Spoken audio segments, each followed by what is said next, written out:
our country, there are some things that take place in darkness that are much better brought to light. My gut instinct would be to not want to believe that here in rural America, Main Street, USA, that the evil neo-Nazis would be here in this area. There is no telling how many people share the views of the violent white right. White power! They are invisible to most of us, acting as individuals or in small groups until they resort to violence. Our story is about the hate and violence passed down from father to son in one particular family, the Kehoe family, who tried to raise their 8 sons to be white warriors. One son, Chevy Kehoe, went on a 4-state rampage of robbery, kidnapping, and murder. And I thought Chevy was the most beautiful little boy I'd ever seen. He was just picture perfect. Chevy was a straight-A student, and the kids that knew him liked Chevy. What happened between the innocent child and the hate-filled adult that Chevy Kehoe became? And I feel that the white peoples are God's chosen people.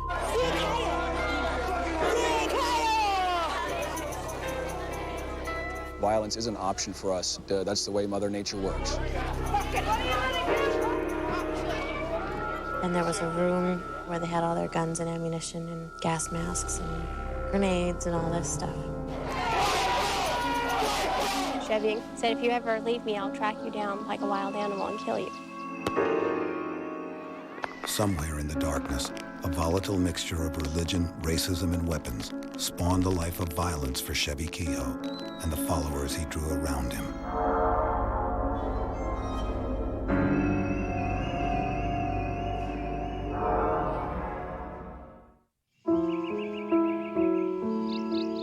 This true story begins in the remote Ozarks of Arkansas. Here, on a warm June evening in 1996, a woman out fishing had a chance encounter with a piece of horror hidden by the Kehoes in the deep waters of the Illinois Bayou. It would be a long time before the woman fished again. On Friday, a fisherman on Illinois Bayou near Russellville hooked onto a leg and shoe. By noon Saturday, search teams had recovered 3 bodies. State police say the victims are 53-year-old William Mueller, his 28-year-old wife Nancy, and their 8-year-old daughter Sarah. State police say the heads of the victims were covered with plastic bags and sealed with duct tape.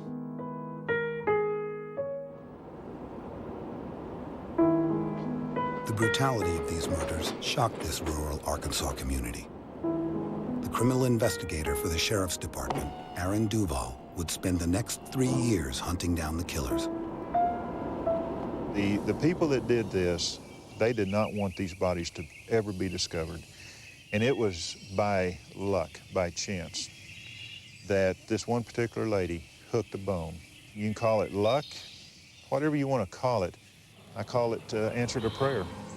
I didn't feel real good about it because I knew that the small body that we had found belonged to a 7-year-old girl. I didn't feel good about that at all. We had no clue whatsoever. The main problem is we had bodies that had been in water for quite a long period of time. And we had no clues on how they got there.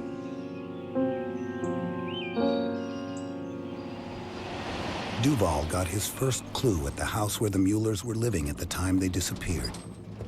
One of the key items that was found up there was a gun box that had a serial number on it. The gun box had contained a pistol, which Duval guessed had been taken at the time of the murders. Aaron Duval asked federal authorities to trace the gun. They told him it had been sold in the state of Washington by a man named Kirby Kehoe shortly after the family was murdered.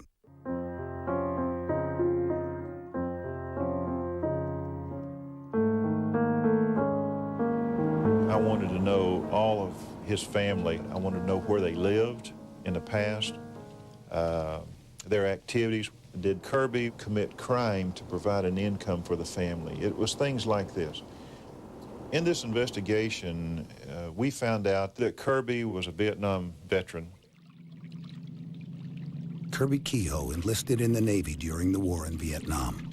While he was there, he came in contact with the chemical defoliant Agent Orange. Back in the States, Kirby developed an irritating skin disease he attributed to poisoning from Agent Orange. He went from VA hospital to VA hospital, but got no relief. Years later, he was diagnosed with skin cancer. Kirby began to fear the government. As time went by, hatred joined with fear. Kirby was attracted to the Pacific Northwest, where there were growing enclaves of like-minded people who wanted nothing to do with the federal government. You're pretty much isolated when you get up in some of those small communities, and I think that's probably what attracted Kirby, to get away from the big city. Felt like that he could have more control of himself, his family. Kirby was able to buy cheap land near Colville, Washington. He set up his family in an isolated cabin.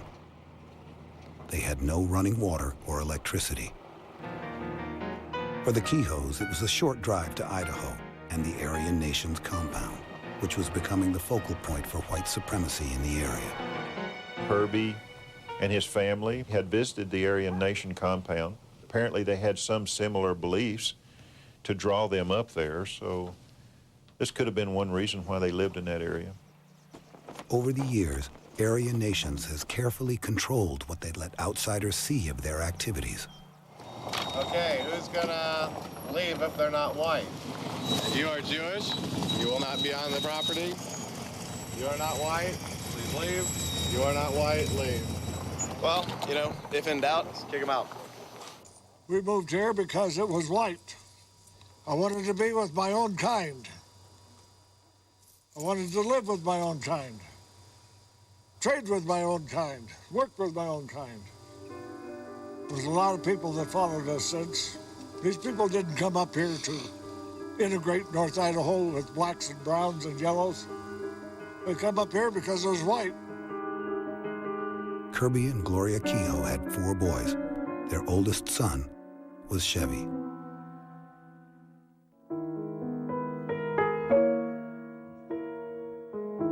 Chevy's secondary education began normally enough at Colville Junior High School. Met Chevy Kehoe in 1987. He was a student, a freshman in high school in my honors physical science class, and he was also in my gifted class. Chevy was a very energetic student. He loved learning. He was a model student in many ways. He was a straight-A student, polite to a fault. Yes, sir, no, sir. And the kids that knew him liked Chevy. I met Gloria Kehoe and Kirby Kehoe during the school year, and I believe that Chevy was very much afraid of his father, and he felt he was never good enough in his father's eyes. What I remember vividly about that year, though, was when he came to me and told me that his parents were going to pull him from public education and homeschool him at home.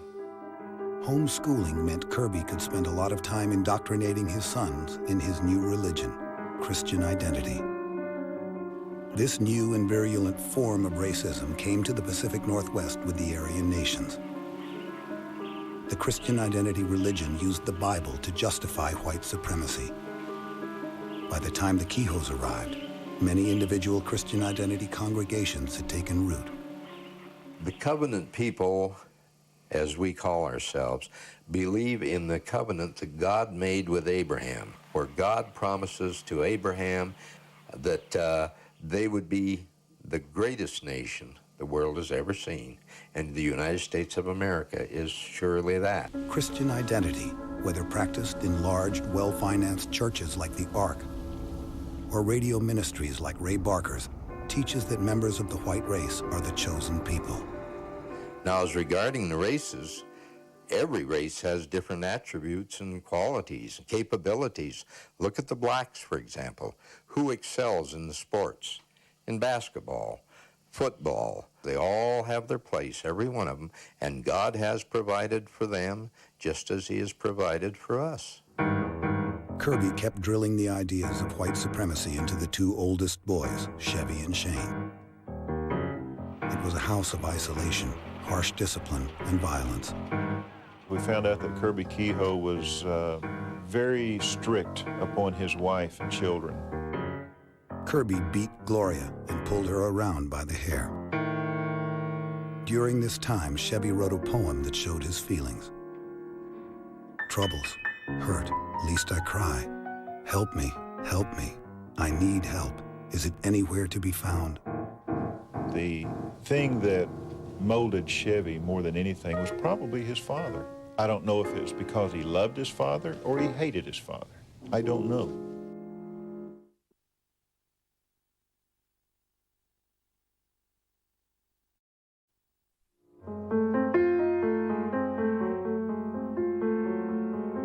Chevy soon became a true believer in Christian identity.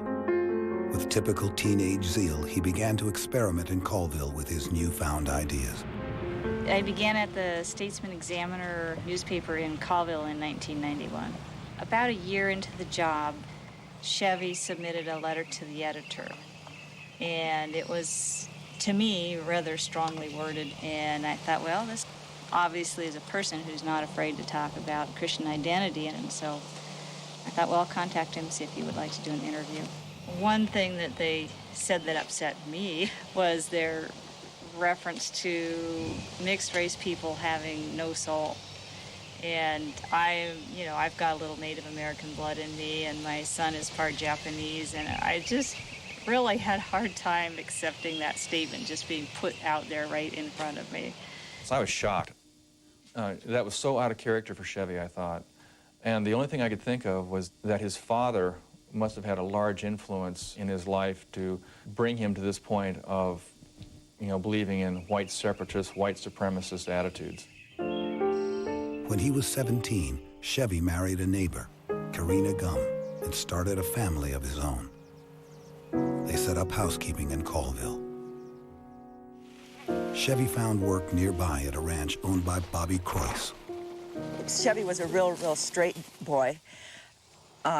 He was just real clean cut, and he would talk so authority. He just had such a way of expressing himself. It was just so clear. So I asked him what his faith was. He said, it will scare you if I tell you. And I thought, well, maybe I shouldn't have asked, but I said, well, what is it? And he said, I'm white identity. And I just could hardly believe he was involved in it. But, and then later that summer, we opened the newspaper, and Chevy had married a second gal, and then I just thought, well, I don't want to be involved in this anymore, so that was the last he fenced for us. Chevy Kehoe had decided to practice polygamy to produce more white babies. With his first wife, Karina, he already had one child with another on the way. Taking a second wife attracted the attention of a national television show, Hard Copy. I wanted a second wife because, number one, I enjoy children something tremendously. I have 5 brothers, and I love them more than anyone can imagine. Chevy had met Angela Murray in Spokane, Washington, where she had lived with her family her entire life. Within weeks, she ran away with Chevy without even telling her mother goodbye. Her girlfriends were here, and I said to them, what is it? I feel something's not right here. They said, well, didn't your daughter tell you what she's going to do? And I said, what do you mean? Well, she's going to be the second wife to this white supremacist, this fellow by the name of Chevy Kehoe. I basically went into about a 3-week slump that I didn't care what happened. I didn't care if we ate. I didn't care if the food was purchased. I didn't care if I got dressed. I didn't care about anything. I just couldn't believe what had happened. And then that's the weekend they went up to the Aryan compound, and that's where they were. Aryan Nations is a compound where you have to be white to get in, and a lot of people who go there are pretty much in the white supremacist, Hail Hitler belief background. I've been involved with Aryan Nations before. One of the main reasons I went up there is just to meet a couple friends and stuff, and that's just a meeting place when we were out traveling or or doing this and that. It was just a place that we could meet them, and a place where we could feel comfortable, that we weren't, you know, whenever we talked about things between one another, we weren't totally, you know, oddballed. If this had not happened to us, we would never have known what the Aryan nations meant. We never would have known what white supremacy really was. There's a few things that I do hate just because of biblical reasons, and homosexuality is one of them. Race mixing. I think that all the races were put here to be separate. I mean, why would you have separate races? Why would you have separate species of animals and stuff? There is a chosen people that was given dominion over all the earth, no exclusions. And I feel that the white 12 tribes of Israel are God's chosen people. America is now a Jewish land. Use Jewish dollars. You get paid to write what they tell you to write. You get paid to think what they tell you to think. Of all the races, things of that nature, I have no problem with all the other races, except Jews. They have no racial lineage. They have nothing to give the society. To be honest with you, probably Jews are probably, I despise them. I really do. By the time he was 21, Chevy had fully integrated the Christian identity ideas into his personality.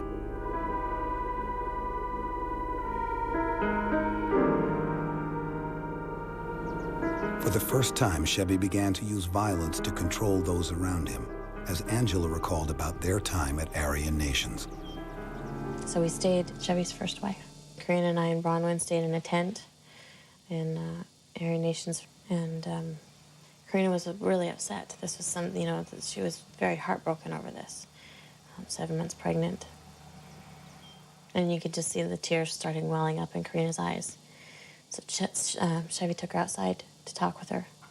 And I thought he was going to console her and stuff, and he gave her a beating. Gave her a fat lip and a black eye and a bloody nose. Told her that that was her first real beating and it wouldn't be her last. I wasn't happy with the way the world was going, with the way people's morals were going, with the way families are raised or anything of that nature. And I had a pretty positive home environment. My parents did a good job of raising me to a certain extent. I've learned a lot on my own, but I would have never got to the point on my own if they hadn't have got me started. Chevy and his brother Shane spent their early years in Sam's Gap, North Carolina. The Kehoes moved there when Chevy was 6 and Shane was 3. At that time, Klan activity was high throughout North Carolina. Kirby had friends in the Ku Klux Klan. The Kehoes' next-door neighbor in this rural community was Dixie Lee Tipton. The first time that I ever saw Chevy or met him, I was out in the yard, and I saw him walking up. There's a path right over there, and he walked up from his house right up through the yard and over here and introduced himself to me. He told me, he says, my name is Chevy Kehoe, and I told him that I was Dixie Tipton, shook his hand, and we became friends. He would come up just about every day that he could to visit. He brought me flowers, he brought me worms and snakes, and I thought he was the most beautiful little boy I'd ever seen. He was just picture perfect, beautiful, beautiful child. And when he would walk up with his brother Shane, he'd always have him by the hand, very protective. The Kehoes lived in an old garage down below Dixie's land. This is the way it was then. These doors were here, the garage doors. And this was her living quarters. She had a hot plate or something over here. And there's no insulation on the walls. The temperature will drop down here below 0 sometimes, and no heat, no water, no bathroom, nothing. I think Chevy remembers that. I don't know if Shane would, but Chevy remembers. Even in these early years, Chevy and Shane were kept away from outside community influences.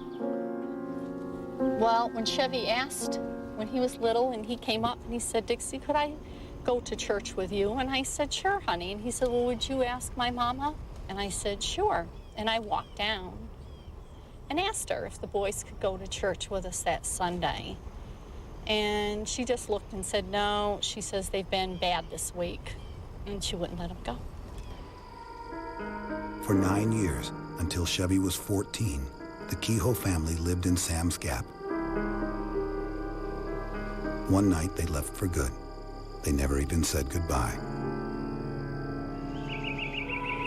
After they left and they moved away, I'd come out and walk in the yard, look down there, and wonder whatever happened with the boys. Just hoping and praying that they were all right and having good lives.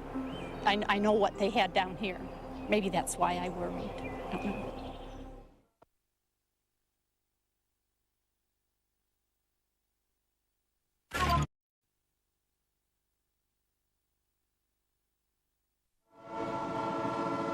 Dixie Lee had good reason to worry. Years after leaving Sam's Gap, Chevy's life was about to take a more sinister turn. Chevy and Corinne and I left Aryan Nations and went to this cabin that was in Colville. Kirby and Gloria were there with their however many children, boys they had at the time. I think it was 5 or... Of course, Chevy was trying to get me pregnant. So every night, unless I was having my period, was having sex. I think they want to have as many of their own, and by taking on second wives, they want to bring more babies into the world for their movement. In their remote cabin in the mountains, the Kehoe family took another step towards armed violence. They began to stockpile assault weapons and ammunition. Then there was a room just up and off to the right, a little storage room where they had all their guns and ammunition and gas masks and grenades and all this stuff. Chevy pulled out a gas mask and showed me how to put it on. Took out an SKS. He was going to teach me how to take it apart and put it back together with blindfolded, so that if we were ever raided by the FBI or whatever, that I would know how to defend myself. Within months, the polygamous marriage was falling apart. I wanted out. I wanted to leave. She can leave at any time she wants to. Okay, in the sense of the way the world runs and stuff. And I'm not going to physically, I'm not going to tie her up somewhere in a cabin in the woods or something and leave her there and say, oh, you're mine. When Angela was leaving, and in fact, he told her, I shouldn't let you go. I should kill you. Because you've been involved too much already. You know too much. Chevy said to me, that I should never have anything to do with the identity movement because I didn't have the guts to do what it takes. Chevy's violence was not limited to his own wife. He took out his rage on his brother, Shane. Later, when Shane was interviewed by the sheriff's investigator, Aaron Duval, he reflected on that time. My brother and I don't, to be honest with you, I've taken a lot of shit from the guy. And you gotta be real careful around him. And he takes a lot of life stress out on people that he should. The younger brother, Shane, tried to break away from his family. At 17, he began a courtship at the Wilburn farm. I wish I just went ahead and run Shane off. But by the time I came up from Oregon from working, it was too late. They were already an item. Shane and I saw each other for about 3 weeks before we were engaged, and then we were engaged for 3 weeks before we were married. She was an adult, Shane was an adult, and it seemed like a good match. Shane said that he felt that I was the only one he could trust, and so when he wanted to get married to Tana and so forth, I did perform the wedding for them. So we married them out in a cow pasture in their bare feet. No, I think Shane was wearing his cowboy boots, but Tana was in her bare feet. I only had stars in my eyes for Shane. Nothing else mattered. While Shane was falling in love, Chevy was pursuing a different course.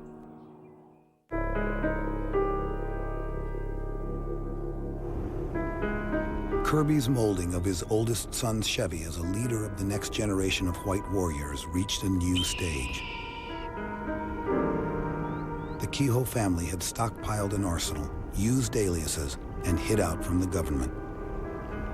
Now Chevy, together with his mother and father, began to study the ideas of another white extremist, Bob Matthews. We received some information that Chevy looked up to Bob Matthews and the things that Matthews was trying to do, start a white nation. Get the heck out of here! I didn't come all the way down here to hear you! Go over! 10 years earlier, before the Kehoes ever came to the Northwest, Bob Matthews was attracted to Aryan nations, but soon came to believe that setting up a whites-only nation took more than talk. He organized his own underground paramilitary group, the Order. In fact, Bob Matthews spent one summer up the road here about 7-8 miles in an old log cabin. From its base in the Pacific Northwest, the Order carried out murders and armored car robberies that netted millions. And there is suspicion that some of the money was channeled into some of the church, Christian Identity Church activities in this area. Within 2 years, Matthews was betrayed by one of his own and died in a fiery shootout with the FBI. Chevy was determined to carry on Bob Matthews' legacy and create a terrorist group to set up a homeland only for whites. He wanted to call it the Aryan People's Republic. Chevy was in the process of recruiting people for his resistance group, the Aryan People's Republic. Among those he recruited were Jeremy Scott and his wife, Kelly Kramer. He was using Farron Lovelace as possibly a part of this group. We're looking at a very, very small army that's ever going to be threatening to the front. There'll be some a lot smarter than I. They're going to be younger than I, stronger than I. And even that one can put terror into the hearts of 10,000 people. Farron Lovelace, an escaped convict, soon went to work on one of Chevy's plans. It's my understanding that this robbery that was committed by Farron Lovelace, the proceeds from that was to go to Chevy Kehoe to finance his resistance group. We did make that connection. Their targets were Malcolm Friedman, a prosperous supermarket owner, and his wife Jillian, who lived in Colville. I was off work that day and came home about 1 o'clock. Just a normal day. Got the mail, pulled up, got out of my car. Then I came into the house and about a minute and a half later, noticed something out of the corner of my eye, looked up, and coming out of my den was this figure, a man, totally dressed in camouflage. Camouflage pants, shirt, long john. And he came right onto me. He was holding the rifle, but he had in his fingers a roll of duct tape. And that frightened me more than anything. Pushed me back down onto the couch and said, "Well, is your husband a Jew?" And I said, well, he has Jewish heritage, and he's very proud of it. I said, but he's not Jewish. He doesn't practice a Jewish religion. I approached the home in Colville knowing who lived there. And I approached it because they were Jewish.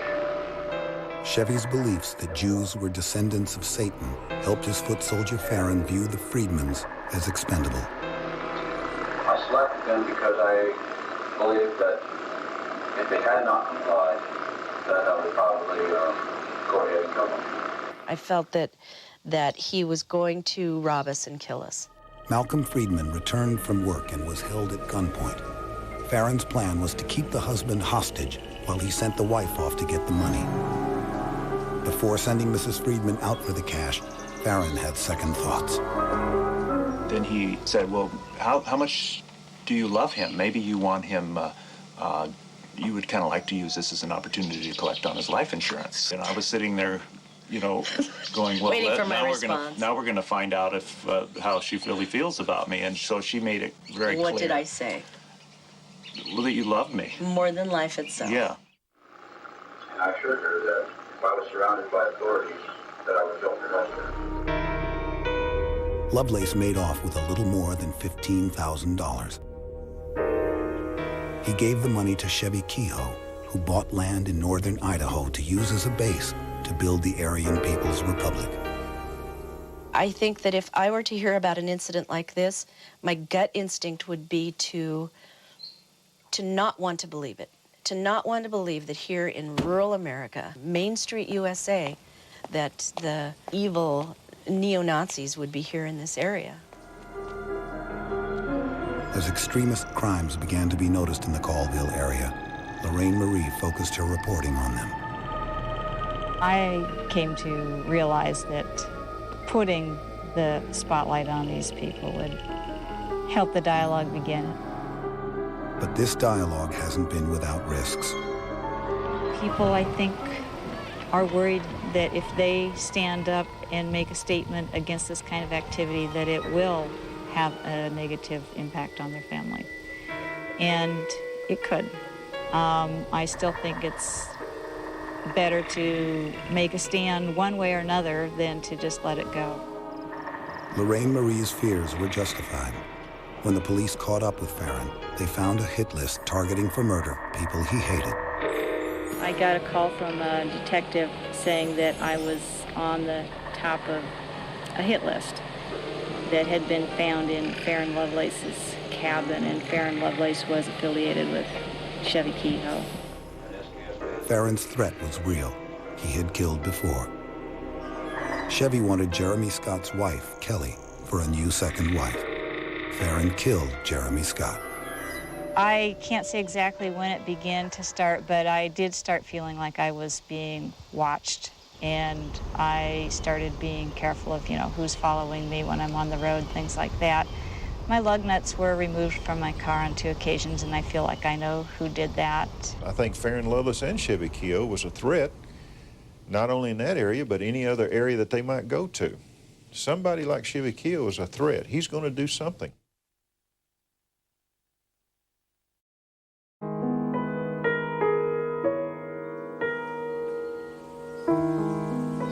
Chevy's parents had moved away to another white enclave in the Ozarks of Arkansas. While living in Arkansas, Kirby made friends with another Vietnam vet, Bill Mueller, and his wife Nancy, whom he met on the gun show circuit. Kirby Kehoe would attend gun shows, not necessarily having a booth there, but he would go around and purchase different firearms and sell them by walking the grounds of the firearms. Talking with different friends of Bill and Nancy, they would see Kirby and Bill together at different gun shows, talking, visiting, looking at firearms together. So to me, that was their big common interest that they had. The gun shows served as more than a place to buy guns. They were a meeting place for people who shared a belief that the federal government could not be trusted and referred to themselves as the Patriot Movement. I met Bill at a gun show in Tulsa, Oklahoma. He had a line of thinking that was down to me. He was a good Christian, and that's the first thing I look for in an individual. We all was are still part of the Patriot Movement. Bill just thought our Constitution was going down the drain. Like Kirby, Bill Mueller tried to keep his family isolated, even from his wife's sister. The longer they were married, the more difficult it was to get contact with them. Willie was kind of paranoid. You don't trust the government, you don't trust the people you know. I mean, you just don't trust anyone. And so he was afraid to let us get too close to Nancy, like that we were trying to split them up or something. With everything that Bill and Kirby had in common, their two families became friends. Gloria babysat for their daughter, Sarah. By this time, the Aryan People's Republic was short on funds. Chevy and Kirby had a simple solution. They knew that, like others in the Patriot Movement, Bill Mueller kept his money in gold and silver hidden at home. So despite the closeness of the two families, the Muellers made an easy target. The Kehoes waited for a weekend when the Muellers were away at a gun show. Father and son hit the house and cleaned it out.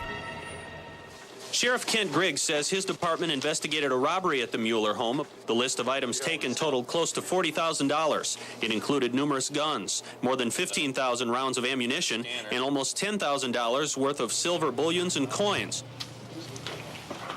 After committing the burglary, Chevy took those proceeds and went back out to Spokane, Washington, taking the Mueller property with him from the burglary. In Spokane, Chevy's family was growing. He now had more children with his first wife, Karina. I love you,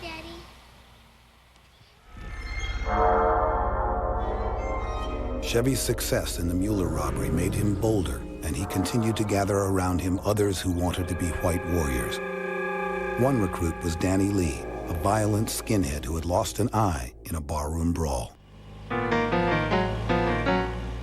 Early in January 1996, Chevy Kehoe and his accomplice Danny Lee headed back to Arkansas with larceny and murder in mind. Once again, their target was the Mueller family. Chevy knew that Bill Mueller had come into a large inheritance, and he wanted to get more guns and money for his Aryan People's Republic. Chevy knew that Nancy Mueller had a Native American grandmother. That made Nancy and her daughter less than human in Chevy's mind. And he saw her husband as a race mixer, worthy of death. Chevy and Danny surprised the family, bound them, tortured them, and killed them one by one. They dumped the bodies in the bayou.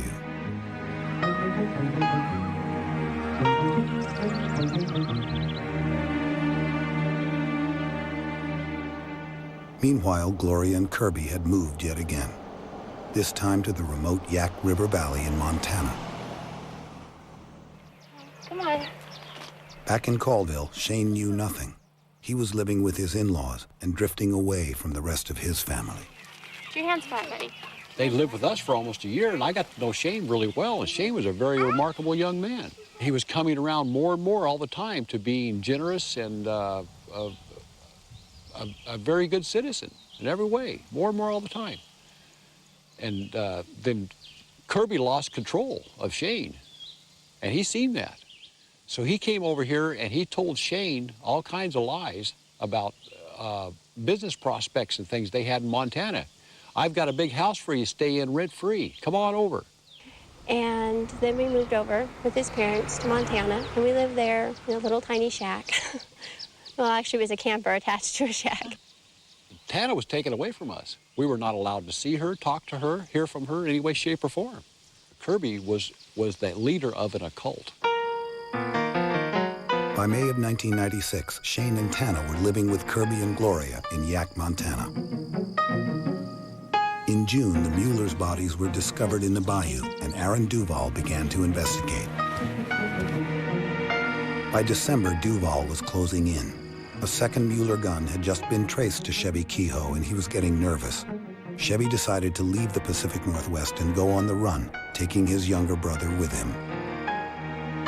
Shane and Tana still knew nothing. To them, a trip south sounded good. And by then, there was about 4 feet of snow on the ground. Like I said, we were living in this little shack. No electricity, no running water. And so we decided to go with his brother and his brother's wife to work in Arizona for the winter. That's not the way it turned out, but that was the plans at the time. This trip that Chevy Kehoe and his family and Shane Kehoe and his family took was in a motorhome that was purchased by Chevy Kehoe. We feel like the monies that Chevy Kehoe used to purchase this motorhome came from the homicide.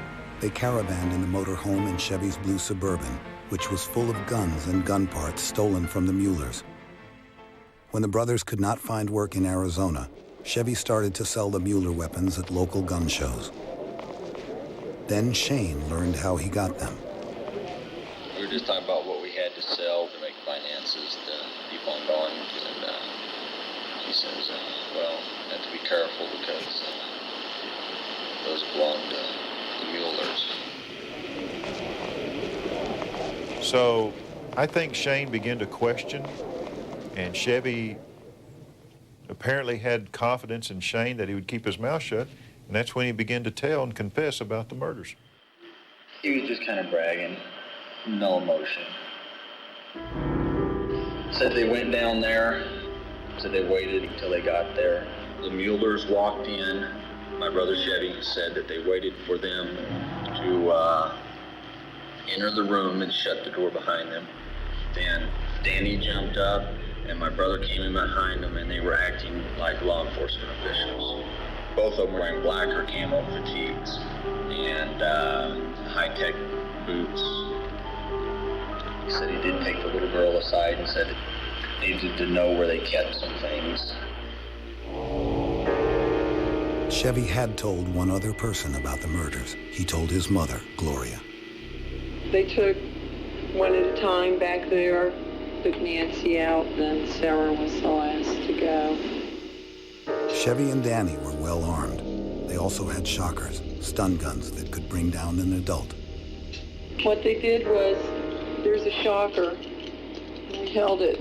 You can hold it right here somewhere. On your neck? And it'll knock them out. And then the plastic bags were put over their heads and taped, and they were knocked out, and they would suffocate to death.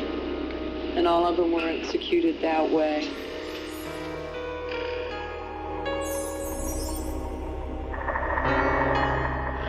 Manny didn't come to him and tell him that he couldn't do that to the girls, so my brother and him did the girl together. The little girl? Yes, sir, the little girl. When he went to dispose of them, he said they wrapped them in plastic and tied them all up to a rock and then threw them into a creek or river somewhere in Arkansas there. And he said that he put Bill and Nancy on a liquid diet. What for? Because they were dead. He threw the bodies in the river. That's a liquid diet. And I asked him, I said, why didn't you bury them? What? And he said, Mom, I panicked. I panicked at the end. Faced with the knowledge of Chevy's crime, Shane and Gloria's first instinct was to keep it secret. I found out where Nancy and Sarah were buried, and I came out here one day just to see myself. And I told Sarah that day, I promise you, we'll find out who did this. And I made that promise to her. Chevy, Shane, and their families stayed on the move as Chevy herded them across the southern United States, ending up in Ohio. Things were very tense, and he didn't argue with Chevy. It just didn't seem healthy. I remember one time particularly, he and Karina were fighting, and she was talking about leaving him. And he said, if you ever leave me, I'll track you down like a wild animal and kill you. For Shane and Tana, life with Chevy had become unbearable. They decided to sell Shane's last possession, a pistol, to get gas money to go home. The two brothers went to an Ohio gun show. There, Shane sold the gun, got his money, and was ready to leave when the unexpected happened. He and Chevy were pulled over in their blue Suburban for... A few minutes later, two other officers pulled up behind Chevy. Shots fired at me, AR-15 rifle. Chevy fired 4 shots through the front windshield, abandoned the blue Suburban, stole a car, and got away. Again. I lost him. He went south somewhere. Only a bystander was slightly wounded. We were expecting him back that afternoon, but they didn't show up and didn't show up and didn't show up, so... Back in their motorhome, the two wives saw the first shootout on the evening news. And Karina just said, well, we'll just have to kill ourselves and kill our children. She really lost it. And I said, no, the worst thing that they can do to us is put us in jail. We haven't done anything. They will take our children to our parents' house and they'll let us go. We haven't done anything. They can't hold us for what our husbands have done. Shane was sitting in the passenger seat. What he did was use the paramilitary training that he received from his father, his older brother, and members of the Christian Identity community. He rolled out of the car and took a shooter's stance. Shane got off 2 shots before fleeing into nearby woods. There he used his survivalist training to make his way back to the motorhome and successfully evade capture. Let's see, it happened on a Saturday, and Shane showed up after midnight Sunday. And he got there, and we hadn't heard anything from Chevy, and we decided we had to leave. Shane, Tana, and Chevy's wife, Karina, piled the children in the motorhome and headed west. Then we just headed on. We weren't really thinking, just our only thoughts were to get out of there, and we just drove as long as we could until we couldn't drive anymore, and then we slept for a few hours, drove as long as we could until we couldn't drive anymore. It was like a dream. You know how in a dream nothing seemed real, and things that don't seem possible happen? That's what it was like. Chevy dumped his stolen car in Indiana and called his mother, who helped him get home. There, he joined up with his family and Shane's. And from there, we just headed south because it was cold and miserable in wintertime, and we didn't have any heat, no place to live, of course. We didn't even own so much as a frying pan or a tent or anything. We just had the camper shell. And we headed south, and we moved from campsite to campsite to campsite. Using aliases, Chevy and Shane found work on a ranch in Utah, cutting fence posts. And during all this time, things with Chevy had been getting worse and worse and worse. And it had just gotten to the point that Chevy was telling everyone when to get up in the morning, everyone when we were allowed to go to bed, when we were allowed to eat, what we were allowed to do. He kept hold of all the money and never let Shane and I and Christopher be alone together. Got in a big fight. He split my ear open, all the ear in the back, split it down to the bone. He kicked me in the head. I was just getting sick of looking at him. I didn't want to talk to him, didn't want to look at him, didn't want to hear him. And I just remember he was telling Shane that something like, hey man, what do you think about this?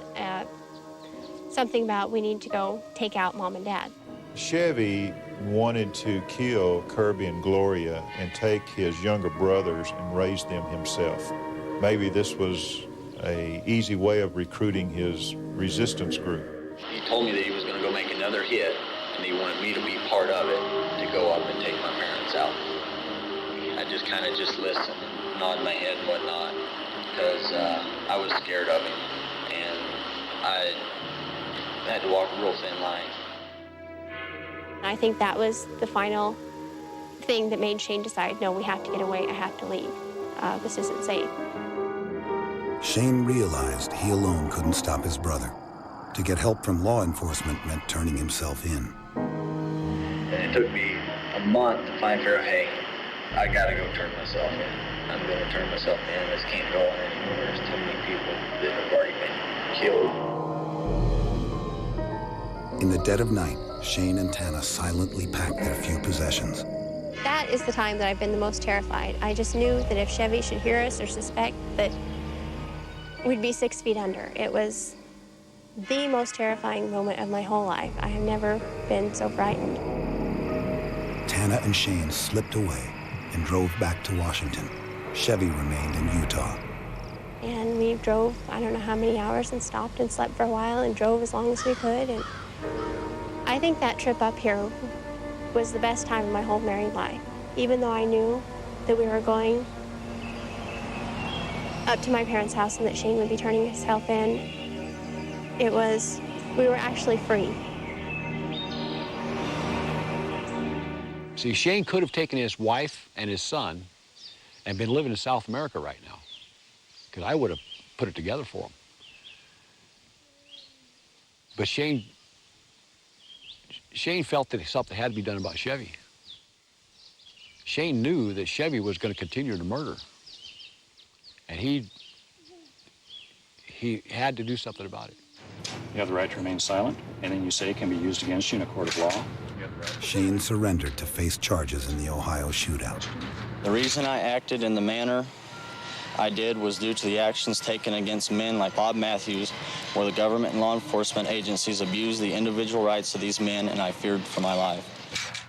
Although he was about to give up his brother, Shane still clung to his family's anti-government and white supremacist beliefs.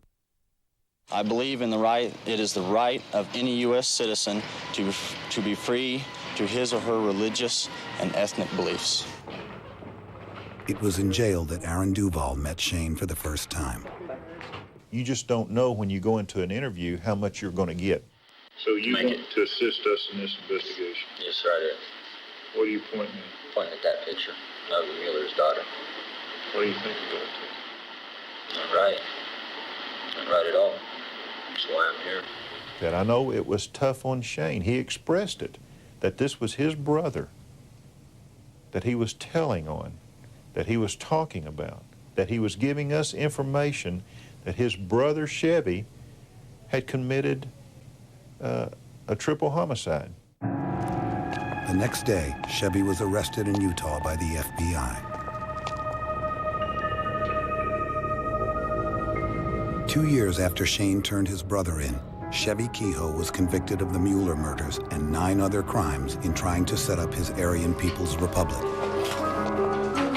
He was convicted largely on the testimony of his brother Shane and his mother Gloria.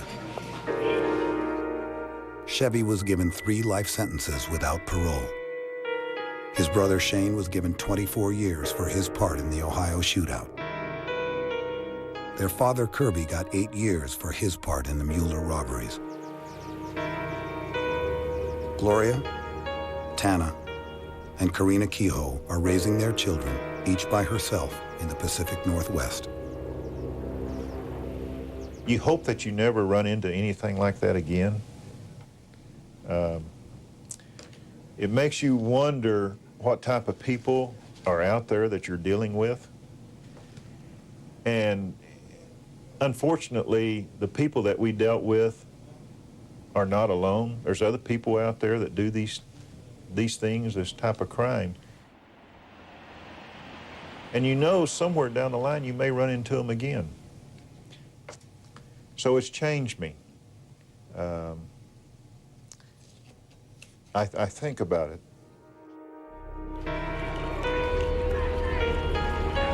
Some people hate, yet are not violent.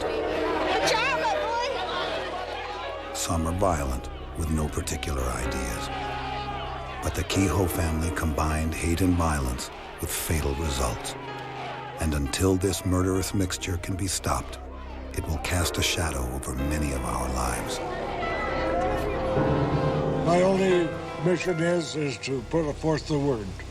What they do with it, that's not up to me.